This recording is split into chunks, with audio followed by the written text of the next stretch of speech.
కానీ నేను ఈయన నమ్మలే. నేను కనీసం కేసీఆర్ గారికి, కేటీఆర్ గారికి, హరీష్ రావు గారికి నేను ఎవరికి చెప్పలే. ఎందుకంటే ఈయన మీద నమ్మకం లేదు. ఈయన పిచ్చోడు, రూమ్ ఒకటి మాట్లాడతాడు, రూమ్ బయట పోగానే ఇంకోటి మాట్లాడతాడు. మాకు ప్రజలు ప్రతిపక్ష హోదా ఇచ్చిర్రు, మిమ్మల్ని ప్రశ్నించమనే ఇచ్చిర్రు. కాబట్టి ఆ నమ్మకం మా కేసీఆర్ గారు అదే చెప్తున్నారు. కాబట్టి నేను ఖాళీ కూడా వాళ్ళకి చెప్పలేదు. నేను నిజంగా చెప్తా ఉన్నా, ఈ కోమటిరెడ్డి వెంకటరెడ్డి గారికి ఖచ్చితంగా మెంటల్ హాస్పిటల్ తీసుకుపోవాల్సిన అవసరం ఉన్నది. ఎందుకంటే ఆయన మానసిక పరిస్థితి మంచిగా లేదు. అసెంబ్లీకి వస్తాడు, మందు దాకా వస్తాడు. ఇది నిజం నేను చెప్పింది. కాంగ్రెస్ పార్టీ వాళ్ళనే అడుగురు మీరు. అసెంబ్లీకి వస్తాడు, మందు దాకా వస్తాడు. మొన్నటిదాకా పార్లమెంట్ వేయడు, మందు దాకా వస్తాడు. ఏం మాట్లాడుతాడో ఆయనకే తెలియదు. నేను హరీష్ రావు గారి మీద ఆయన విమర్శించిన తీరు నేను తీవ్రంగా ఖండిస్తా ఉన్నాను. హరీష్ రావు గారు ప్రజల పక్షాన మాట్లాడిండు తప్పితే, ప్రజల పక్షానని ఏమడిగిండే హరీష్ రావు? అడిగిందంటే తప్పేముంది? మీరు 100 రోజులల్లా 6 గ్యారంటీలు అమలు చేస్తామని పెద్ద పెద్ద పేపర్ యాడ్లు ఇచ్చి బాజాప్తు మైకులు పట్టుకొని చెప్పింది మీరే కదా. అది కూడా ఈ 100 రోజులు కాదు, ఆగస్ట్ 15 వరకు అన్న అవి కూడా చేస్తామని చెప్పండి అని అడిగిండు. ఇది తప్ప? మిమ్మల్ని రుణమాఫీ చేస్తా అన్నాడు, అది అడిగిండు, అది తప్ప? దేనికి తప్పు? నువ్వు మాట్లాడింది ఏంది అంటే, మీరు నోటుకు వచ్చినట్టు మాట్లాడితే, మీరు ఇష్టం వచ్చినట్టు మాట్లాడితే మేము మాట్లాడి చూసి పడ్డానికి ఈడేమైనా ఉన్నామా అనుకుంటున్నాం ఏంది? బాజాప్తు చెప్తున్నాం. మీరు ఒక్క మాట అంటే మేము 100 మాటలు అంటాం.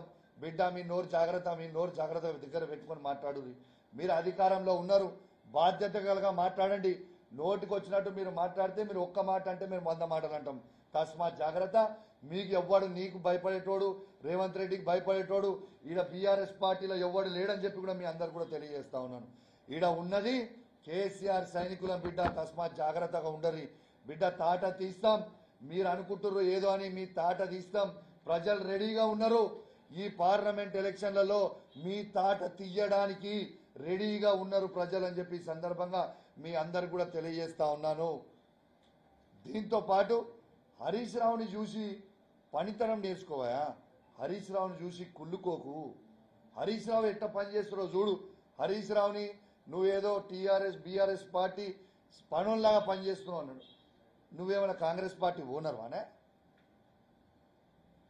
ఎస్, మేము బీఆర్ఎస్ పార్టీ కేసీఆర్ పనులమే బాజాప్తు కేసీఆర్ గారి కోసం, ఈ తెలంగాణ ప్రజల కోసం కేటీఆర్ గారు కావచ్చు, హరీష్ రావు గారు కావచ్చు, మా ప్రతి బీఆర్ఎస్ పార్టీ కార్యకర్త అందరం కూడా ఎస్ బాజాప్తు పనుల్లాగానే మేము పనిచేస్తాం. నీకేందా ప్రాబ్లం? బాజాప్తు పనిచేస్తాం, నీకేంటిదా? నువ్వు చెప్పిన 6 గ్యారెంటీలు చేయరి. వీళ్ళకి ఈయన ఆర్ఎండ్బి శాఖ మంత్రి, సిగ్గు లేకుండా కేసీఆర్ గారు ఇచ్చిన రోడ్ల పనులన్నీ కూడా క్యాన్సిల్ చేస్తున్నాడు. రోడ్లన్నీ క్యాన్సిల్ చేస్తున్నావు, పెద్ద పెద్ద మాటలు మాట్లాడుతున్నావు. ఇవాళ అగ్రిమెంట్లు అయినాయి, పనులు చేసేటి అన్ని కూడా క్యాన్సిల్ చేస్తున్నావు. పని చేయరానైనా అంటే ఈ ఇష్టం ఉన్నట్టు మాట్లాడుతున్నావు. మళ్ళా చెప్తున్నా, మళ్ళొక్కసారి మీ అందరికి చెప్తున్నా, ఇలా హౌలగాని పనులు కానీ, ఇలా హవాలా దందాలు కానీ ఇలా కోమటిరెడ్డి వెంకటరెడ్డి గారితోనే సాధ్యము. నువ్వు నోరు దగ్గర పెట్టుకోకపోతే ఇంకా ఇష్టం ఉన్నట్టు మాట్లాడతాము. తస్మాత్ జాగ్రత్త అని చెప్పి సందర్భంగా మీకు తెలియజేస్తా ఉన్నాను.